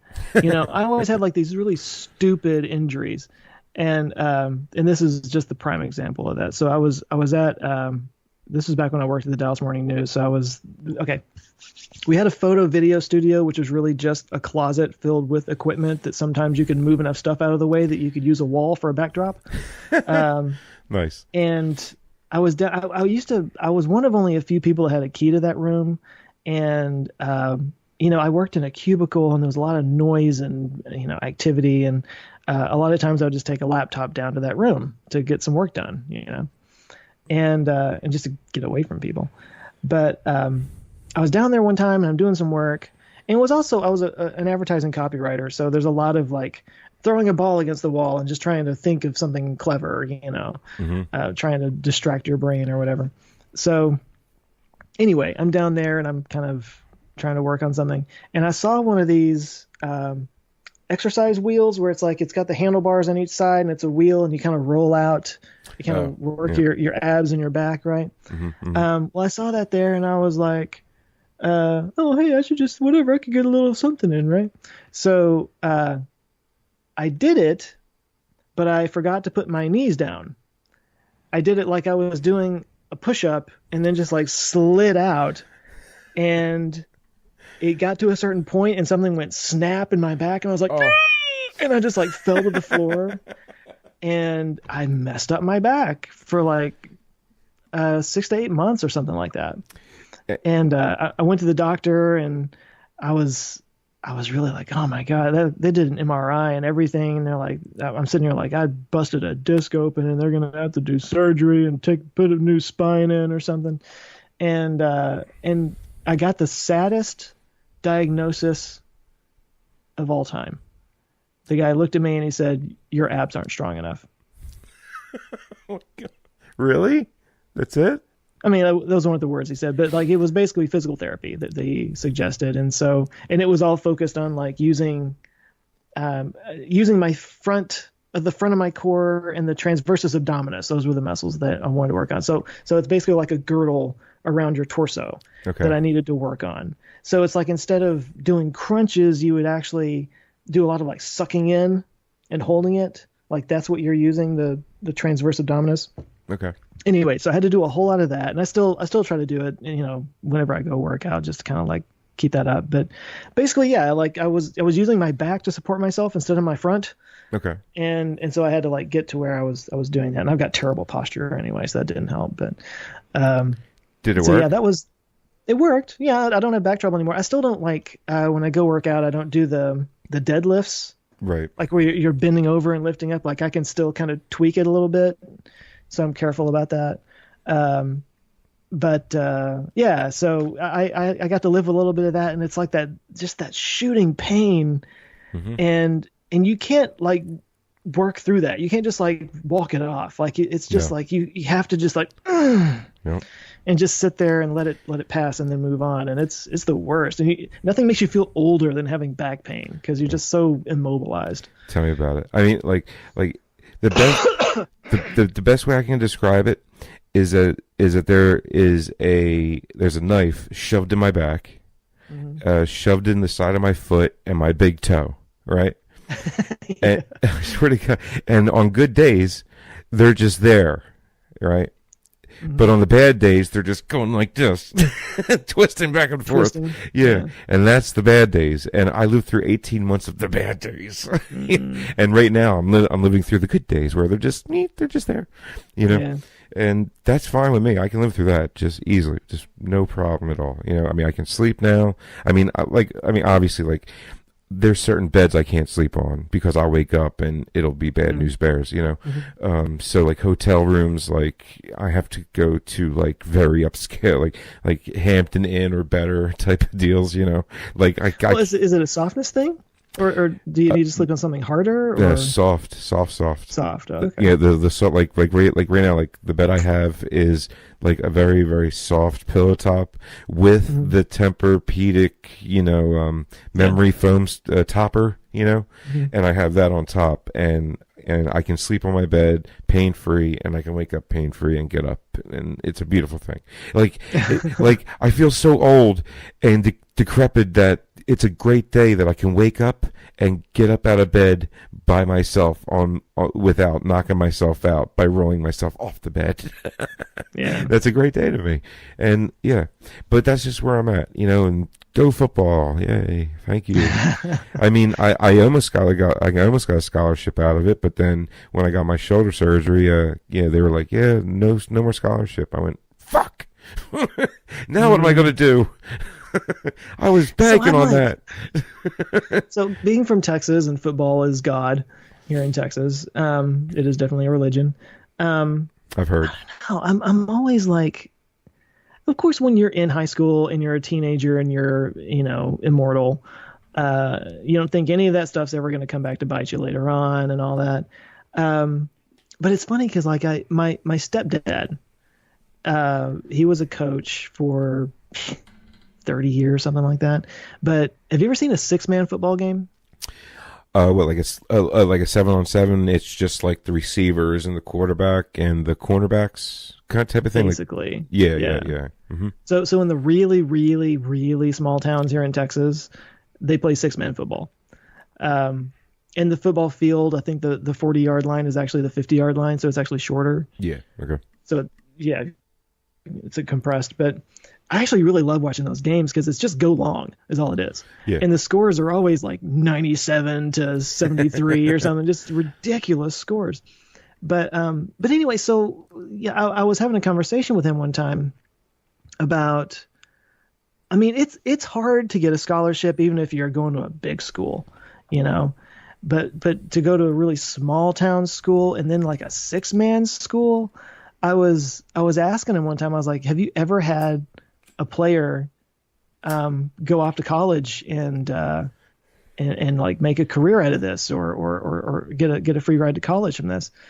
And he was like, I mean, a handful in 30 years. Yeah. And I was, and of course, these guys go out, they play their hearts out, and they bust themselves up, they break their bones just like everybody else does, and they have these problems, I'm sure, that crop up later on in life. And yeah, you figure it was 13, 14 years later that this cropped up on me. Yeah. But I mean, it was an interesting conversation to have with him, because I was just kind of like, what are we doing to these kids? You know? Well, and like, to be honest with you, like it probably like when people ask me, like, if you have kids, will you let them play football? And I said, only if they start very early, because me, like, I didn't start playing till freshman year, so my body wasn't used to that. You know, it wasn't used to what I was putting it through. You know, and you know, and you know, I lifted a lot of weights and everything, and I was like 270 pounds of just, I was a monster. You know, you know, I mean, I had lifting trophies. I threw them all away because I couldn't give a shit less. I only went because my coach asked me to go. You know, but you know, I had lifting trophies and everything else like that. But I had a scholarship to Gettysburg, the Gettysburg Bullets. I honestly couldn't believe that the Gettysburg University actually calls their team the Gettysburg Bullets, but whatever.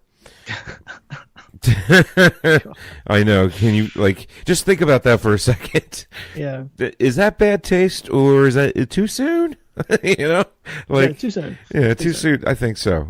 But whatever. Give it another 50 years, maybe. Yeah, you know. But hey, I mean, I was going to get a free ride, and I was going to get a degree out of it. So I was happy. I was more than happy to go for it. But then senior year happened, my shoulder surgery happened, and the scholarship didn't. So then I went to vocational school, and the only seat they had available was electrical trades, and that's why I'm an electrician 20 years later. That's it. The only reason why. So that's life. Yeah, it's weird. Weird how life takes you down different roads. You know what I mean? Yeah. So what do you see for your future? Like 5 years down the road, where do you see yourself? Oh man, it's all changing so fast. Right? It's kind of hard to say, you know. I mean, 2 years. Okay. 3 years ago, I was working at the newspaper. I'd been there for 12 years. I had not had a raise in probably 7 or 8 years. There was no room for advancement whatsoever, and in fact, they were having layoffs every 6 months or so. In fact, the department that I was working in, like, I want to say 6, maybe more like 8 months after I left, the whole place got shut down. Okay. The whole department got canned. There were like 5 or 6 people that they had like split up into other departments, and of those, I think only 3 are left now. No kidding. Wow. And when I first started working there in like 2005, 2006, there were 50 people in that department. Wow. 50 down to 3. It's amazing what the internet's done to newspapers. Mm-hmm. Wow. Yeah. And in some ways they did their best, and in some ways I felt like they got a bunch of people in the room, and it was like, what's the dumbest way we could deal with this? Okay, let's do that. Like it was almost like purposefully dumb. It's like, how could you possibly think that was a good idea? But anyway, but no. So I mean, it was a going nowhere job, and I'd been there for a very long time, and you know, my passion has always been filmmaking, and that's kind of what kept me there all that time. Was I was like working on movies on the side, or trying to get movies off the ground in the side. Problem is that's not something you can do on the side, really, of a full-time job. There's a reason why all the actors in LA are waiters, right? Like you have a little bit of flexibility with that. Of course, you have no money, but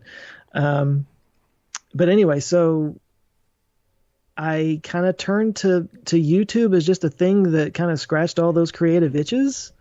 And the joke that I always tell people is, you know, when you make a movie, you spend 6 months to a year writing the script, and then if you can get some kind of financing, you know, some kind of money behind it, then there's like 3 or 4 months of pre-production, and then production itself is a good 2 or 3 months, and then you edit for about a year, and then if you're lucky, you can get it into a film festival, and some people come out and see it, and it's been like 2.5 years of solid work on this thing, and they play it, and people go, so it's like, well, whereas, I've seen better. Yeah. Okay, whatever. Yeah, well, yeah, and then the critics like jump all over it, and it's like, oh, this shot didn't line up with that shot, and it's just like, you've never made a film in your life. Shut up. You have no idea what you're talking about. Yeah, critics can go scratch. They don't know what the hell they're talking about. Yeah, well, I don't want to go down a tangent here too much, but it's like, there's always critics, and I think they have their place. I'm not totally anti-critic. I used to be a lot more so when I was younger, but now, of course, YouTube, everyone's a critic. And I watch some of these videos, especially about The Last Jedi. Oh my God, nothing has triggered film geeks more than The Last Jedi. And watching these people just lose their shit over this movie, and I'm like, you've never done anything, Yeah, I have one problem. I only had one problem with that movie. Now stay with me here. I'm only using it as an example, by the way. Okay, it's just something that totally got people's wrinkles up. But yeah, because I was definitely one of them. And the only reason, like, I really did love the movie. I did. Everybody that was killing it for what they were killing it for, I had no problems with it. The only problem I had with it is, spoiler alert, because it has to do with the end. Because there's still some people out there that want to see it and haven't. Yeah, I'm sure, right? So yeah, if you haven't seen it yet, this is on you. Since when can Jedi's astral project themselves into a physical form almost halfway across the galaxy? Where in the canon is that a thing? Mm-hmm. That was the only problem I had. There's several things like that in that movie. There are several things that, like, we've never seen that happen before, and I guess that's a thing now. It's in fairness, though, that happened in previous movies. Like there were things that the happened astral projection in not that particular thing. That was the only thing I had. Legitimately, that was the one and only thing I had a problem with. Okay. Other than that, I love the movie. I really did. It was just that one ending where Luke was hovering above a tree stump and he could be. I was like, what? What? It's the Deus Ex Machina is what they call it. It's like something comes up that you didn't know was there, or that you didn't know could be done, suddenly shows up. It's like if the hero suddenly has a bazooka that you didn't know he had, and he's able to blow the bad guy away or something, Yeah, and look, and I get it's science fiction. You have to suspend disbelief and all that. But by this time, what number movie was that? If you want to count the little mini sods, if they call it mini sods, whatever. What was that? Film 12, 11-ish? Mm-hmm. By then, are you counting like Solo and Rogue One? Yeah, if you want to count them as a movie. Solo came afterwards, but... Yeah, exactly. Yeah, exactly. So if you want to count all of them, 3, 4, 5, good 1, 10 2, or 3. 11. Exactly. Point, There's never been that in all of them, and then you can't just expect now if it was just a very minor part of the movie, fine, that's fine. I would have had no problem with it, but you're going to use it as the sole end of the movie, of how it's going to end and why it ended that way. That was the only part of that movie that really just bugged the hell out of me. But that was pretty much everything else of the movie. I loved it. I really did. Because I love Star Wars. I love everything about Star Wars. Well, visually it was spectacular. Wasn't it though? Like some of the visuals, I was just like, oh that my was God, really cool. I thought it was so cool with the white sands, but underneath was red. And I thought it was the blood red behind the. Yeah, it was so badass. Like the visuals were just amazing, and even the visuals with him astral projecting and everything was great. But how, where, how, when, how, where, that was the only problem I had. But I don't know. But I do know what you mean. That everybody all of a sudden is like a Star Wars, like Canonite or whatever you want to call them. They know every bit of the canon, and they had so many problems with every single movie to begin with, and I'm not that deep into it. I can suspend disbelief just fine. Well, and so part of that was I was kind of going down the road of critics versus creators. Oh, gotcha. There's always going to be people. What's the phrase I used to say? People who don't do things will always criticize those who do things. Yeah, fair enough. You know, and that doesn't mean that they're wrong in their criticisms, but to me, it always has to be tampered down with like, yeah, but what have you done?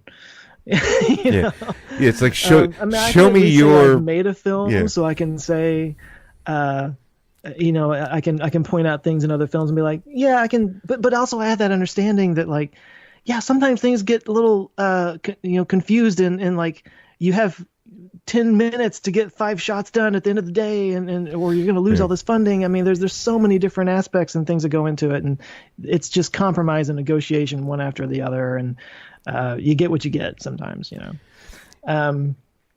Anyway, I was going way back, but like to make a feature film is a big, long, exhaustive process, and in the end, the reaction is whatever, you know. Whereas with a YouTube video, I can write and shoot and edit and get it out in front of an audience with no middleman in a couple of days. And in a couple of days, people can tell me that I suck. So, you know, it's better. And I love the things that people do focus on when it has nothing to do with the video itself. And the one, like, I have to really like stop myself from going into comment sections in YouTube videos because generally better not to. It is, especially because like you were saying, like, what have you done? It's like, I understand where creators are coming from, you know, and everything that you, like, honestly, like one, hey, great video. That's it. Just one type, I enjoyed that video. That one sentence from one person means so much more than, how can I put this? Where was I going? Anyway, that means a lot. Compared to, do you understand what I'm saying? Like, you know what I'm saying? Like the feeling of appreciation is there, and you're like, well, thank you. You know, that means a lot. Thank you. You know, but for somebody to sit there and harp on the fact that you got the particulars of a country who really started World War I wrong, when the video had nothing to fucking do about World War One, and you know exactly what video I'm talking about. That's why. Do I? You have to. I mean, because I remember you were like, yeah, the internet lied to me again. I think your response was to it, and there was a thread like miles long under that video. You remember now? It was about 6 months ago. Of Franz Ferdinand. I think that was the free will video.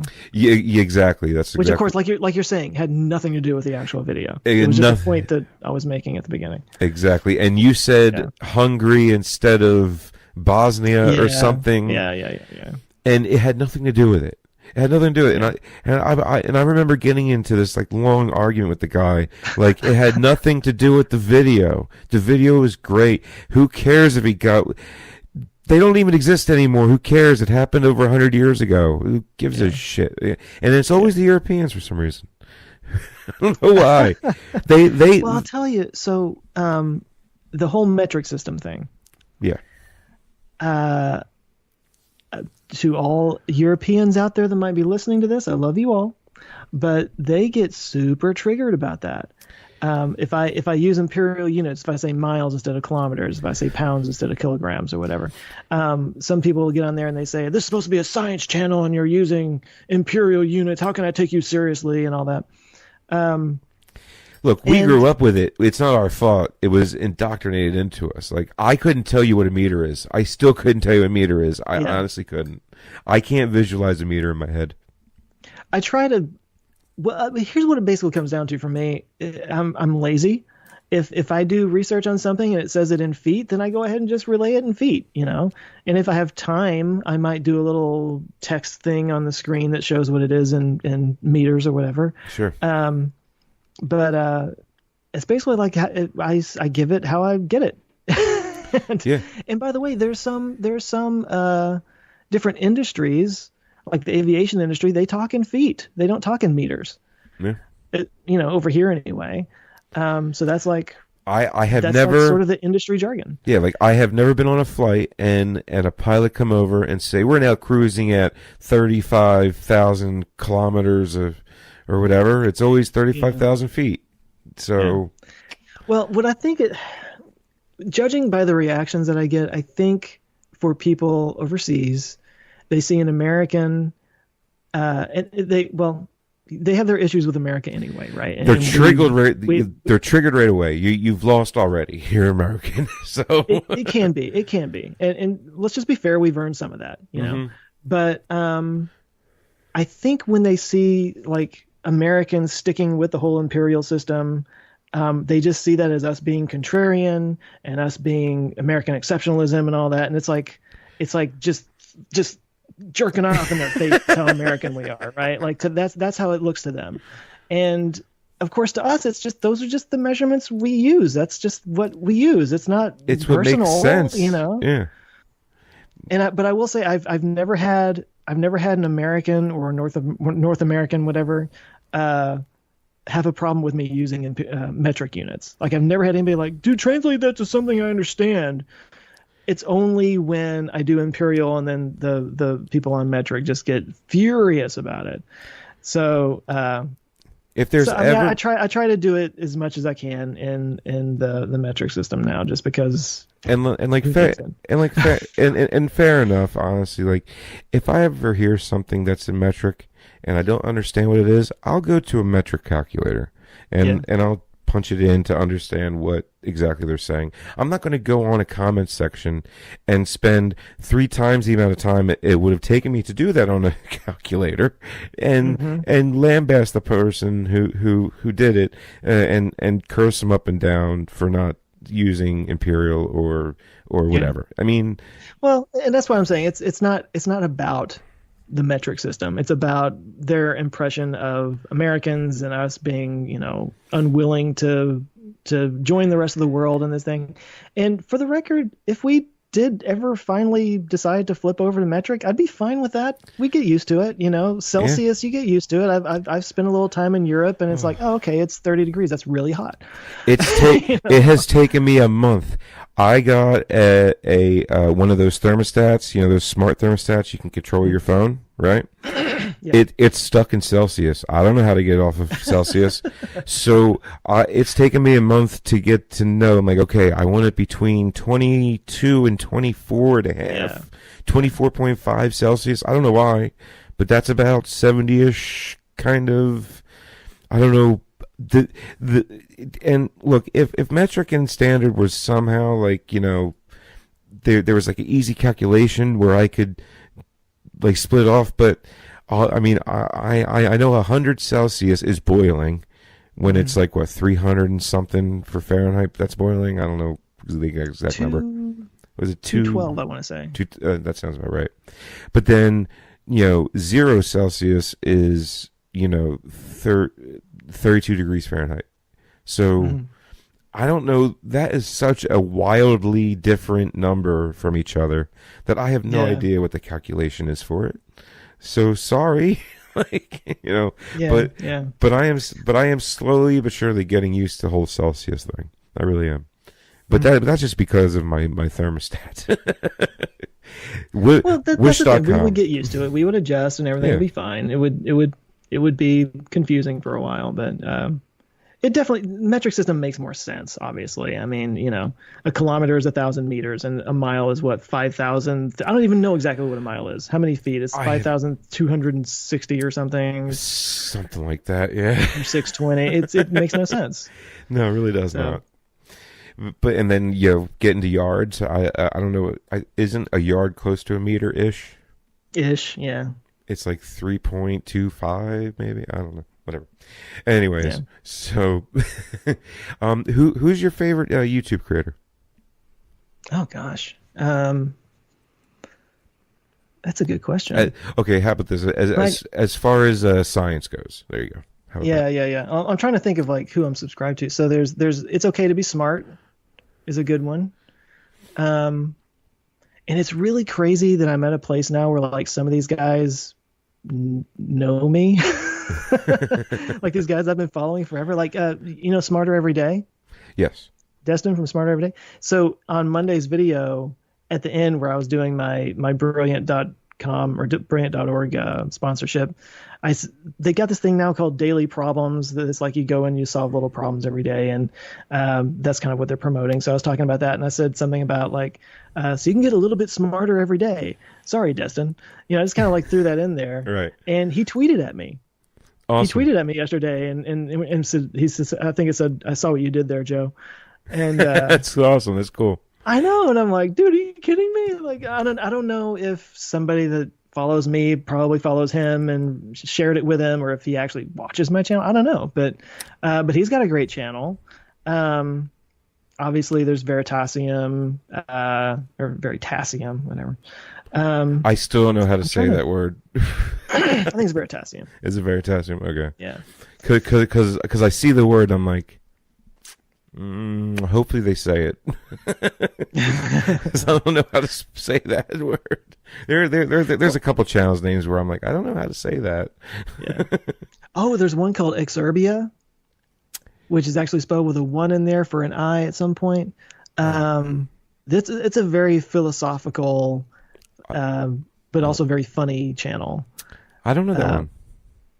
The guy who narrates it, he's British, and he's not on screen. It's all like footage and animations and stuff. But they're a lot of fun. They cover really interesting topics, and they're very random. It's worth watching. It's kind of hard to explain, but they go down like philosophical and futurism type topics. I'll definitely check it out. Yeah. But gosh, I'm trying to think. I should just pull up my subscriptions tab here and just see what all I got subscribed to here. You know a channel I'm like amazed by right now? Who they have like 11 videos out and they're already at like 2 million subscribers. Oversimplified. Have you seen them? Yes, I have seen those. He's almost at 2 million subscribers already. I can't believe it. Wow. He started like a year ago. He covers like history stuff, doesn't he? Yeah. Yeah, I think I saw some like World War II stuff from him. Yeah, he's on a World War II. Where Hitler keeps shooting himself in the foot with little arrows that it bounced off the mirror into his leg. Little suction cups. The dude's hysterical. He really is.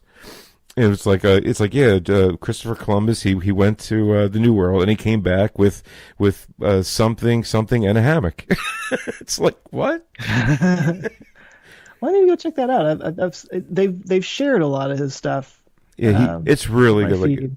He's really good. And but one of the funniest channels that I've seen that deals with a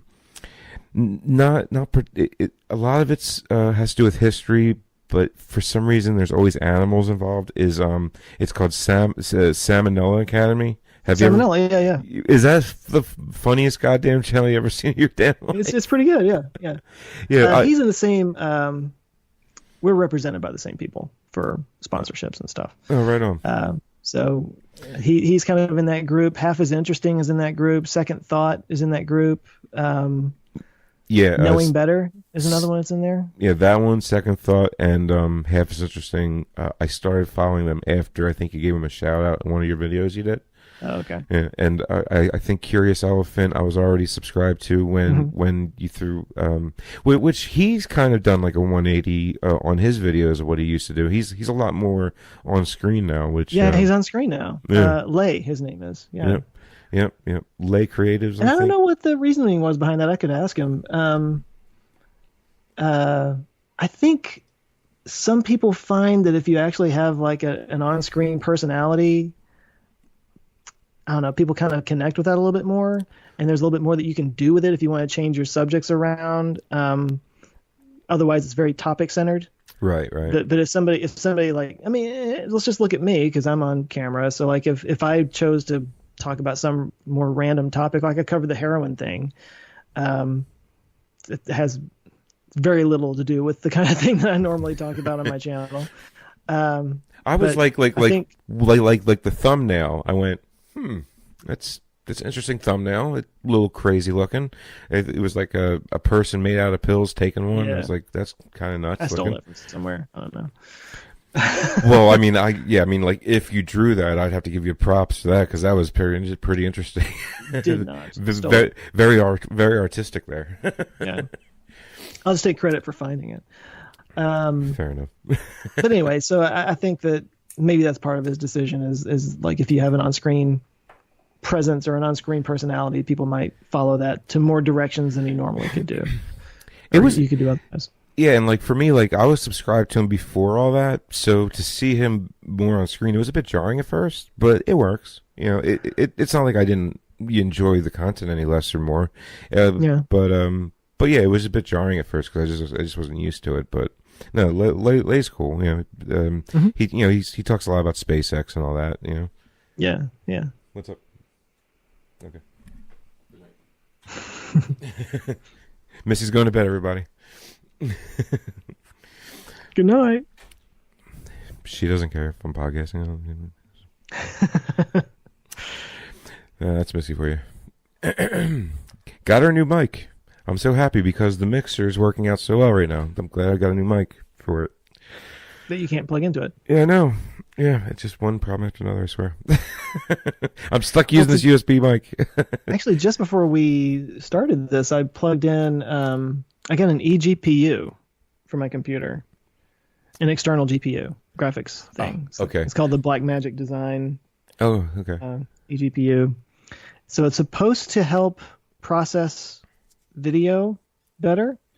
And I don't think it's actually fixing the problem that I have. But my problem is I run off of a Sony a6000 digital SLR. Okay. And I run it into my computer and record it in OBS, which is like the streaming right. app. It's like a Google thing, right? Isn't it? Is that part of Google or? It's not part of Google. It's a third-party software, but I got you. But anyway, ever since I started doing that, it's totally streamlined my workflow. It's way better, but I get these little glitches in my videos, and people point them out sometimes. But there's these little like lines that kind of appear just for like a couple of frames in my videos, and really? I've never been able to solve that problem.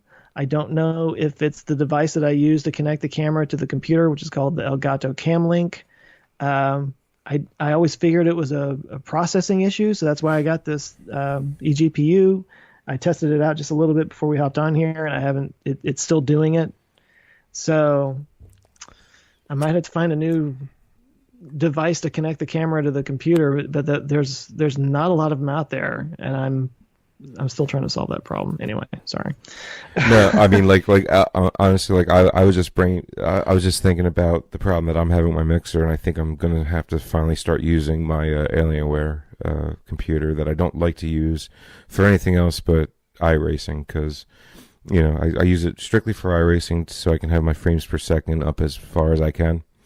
So I find that you download anything more to the computer and it takes away from the memory that's available for because iRacing takes up a shit ton of memory, and for it to process so much when you're doing 220 miles an hour around the track with 20 people around you, and to have everything look as best as it possibly can, I try not to do anything else with the computer but iRace, but it's getting to the point where I really think I'm just going to have to start using the Alienware with the mixer now and do it that way, so it kind of sucks, but yeah, it's funny, like we're always trying to like get better at what we're doing. And how long have you been doing this for now?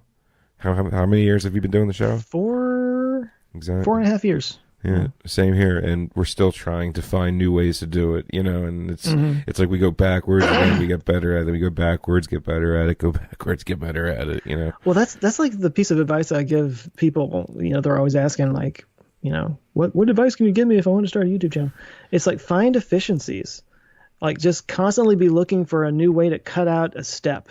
Because I used to record the audio on a Zoom H4n, and I recorded the video on my camera, which was it was a Canon D70, Canon 70.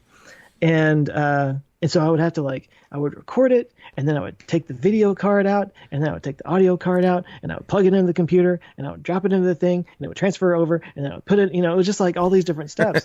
and then I finally figured out, I could just record the audio right onto Premiere Pro.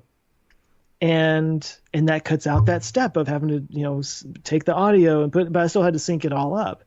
Right.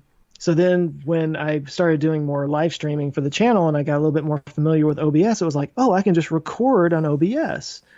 Well, so then I figured out how to put the camera line into the computer, and now it's like I just record it in OBS and it's done and it's synced up, and all I have to do is just drop that into Premiere and I'm good to go, Mm-hmm. And of course now I've got Nick editing for me, so I literally shoot it and record it. I have it automatically so that it saves onto a Dropbox file, and then I just tell him I'm done, and he just goes into the Dropbox file and just starts editing. So it's like every single time it's just like make it a little bit easier on yourself, make it a little bit faster, take away one more step, and while still maintaining a certain level of quality. As high as you can keep it, Right. So yeah, and the quality of your videos are great though. Like right now, and I haven't noticed much of a difference as far as dropping quality or anything from like the past say year. Mm-hmm. So if you've been doing that and everything, you've been succeeding. I can tell you that much. Well, good. That was the goal. Well, I definitely need to. I'm right at the beginning now where I need to figure out to get to that goal, but definitely. Well, and with any luck, it'll actually just keep getting better as I bring more and better people on board because Nick's a better editor than I am. I'm a pretty good editor, but he's better than I am. He's faster, and he can just fly through these things, and I love the creative input that he puts on there, and when he surprises me with a joke that I didn't see coming, it's like, it's awesome. And every once in a while he'll put something in, I'm like, let's not do that, or that's a little bit too much, or maybe he might not have the right image because he just wasn't in my head and didn't know what I was thinking. Right. There's always that, but no, he's killing it. I love it. Well, that's awesome, man. I mean, I just want to say, man, Answers with Joe on YouTube, awesome channel, one of my favorite channels personally. Thank you. I just want to thank you for coming on, man. Really, I mean, it's just been an awesome talk. We can keep on going. It's been 2 hours. I don't want to take up your entire night. I know. Yeah, we can keep going on and on. But definitely, thanks for coming on, man. Again, where can they find all your stuff? You want to throw out your plugs there, and where can they find everything? I guess I should lead people to the website. It's answerswithjoe.com. I post everything there, but. I still need to get like a custom URL or something from YouTube where you can just go to youtube.com/answerswithjoe, but it's like this word salad of numbers and stuff. So if you just do a search for Answers with Joe, that comes up there in YouTube. I'm on Twitter. I'm at Answers with Joe on Twitter, Instagram, Snapchat, although I don't really spend much time there. So never got it into the Snapchat thing. Like Twitter's as far as I really go. I just like Twitter. I think it's more direct. Like the people that want to find you and want to converse with you on Twitter, it's just so much easier. And Facebook, just forget about it. I gave up on Facebook years ago. Yeah, I gave up on it years ago. I basically use it for the messenger these days. Yeah, exactly. Yeah, that's all I use it for. I mean, it's like you go on these fan sites like IndyCar and all. It's just it's a war zone. Yeah, it's too bad. Actually, that's partly what my next video that I'm working on right now that I was writing today. It's about the post-truth world, living in the post-truth world. Really? I'm interested. Yeah, we'll see how it gets received. Nice. But it's an important topic, I think, because I might be a little bit influenced because I've been listening to the End of the World podcast with Josh Clark, which is all about existential risks and stuff, and he talks about various specific types of existential risks that we're facing, and we are in that place now, and I keep kind of thinking about like if we had an asteroid come into Earth that was going to destroy it, let's compare the way we're looking at some of the existential risks we're looking at now, whether it's AI or climate change or bioengineering and stuff. There's so much misinformation and so many agendas around it that we can't all come together to address it properly. So it's like at the same time that we can't trust anything we see online anymore, or on the TV for that matter, we're at this place where we all need to kind of get on the same page for things. And like, is that going to be part of this great filter situation we're looking at here?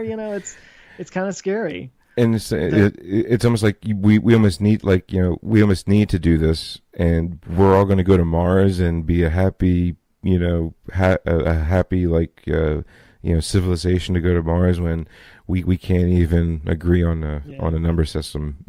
You know what I mean? Right. We're such a tribal species, but yet we're all going to go to Mars as one, right? It's just so weird. One of my favorite quotes was, and I don't remember where I heard it, but they said that we are a tribal species trying to be a global species. Yeah, definitely. It's very difficult. It's very true too. Yeah.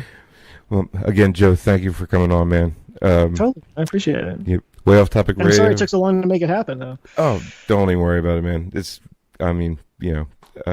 I can't thank you enough. It was a whole lot of fun, and thank you for everything you do, man. Really, I appreciate it. And everybody, reddragonsradio.com. Everybody, just go to reddragonsradio.com, and same thing on Twitter, and find all of great podcasts there. So, and with that, you'll hear a song which I will edit in afterwards because my mixer doesn't work, but I'll do it right after I'm done here, and you'll be able to hear that. So, Joe, thanks again for coming on, man. Thanks. All right, take it easy, everybody.